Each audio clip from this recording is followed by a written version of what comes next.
দেখো দীপাদি রেডি হয়ে গেছে, এদিকে গাড়িও চলে এসেছে। শীত ধরানি মারপিট লাগেছে সব।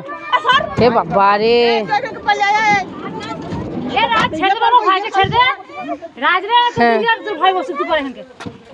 কে কোথায় বসবে এখন? শীত ধরানি মারপিট লেগেছে।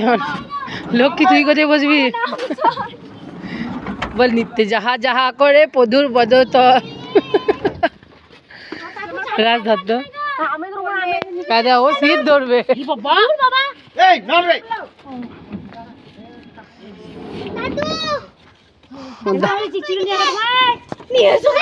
দেখো সব শীত ধরার জন্য মারপিট লেগে গেছে, কে কোথায় বসবে এবার দেখো। ও কাকা তুমি গাড়িটা তোমার চেঞ্জ করতে পারো না নাকি গো? এইটুকু গাড়িটা একটা বড় গাড়ি কিনবে। তুই আমাকে ইয়ে করছিস, ভিডিও করছিস, তুমি গাড়িটা চেঞ্জ করো নাই কেন বলো? ওইগুলো তলায় ভরে দাও। আরে একটা দুটো হাতে হাতে নিয়ে নেবে সব।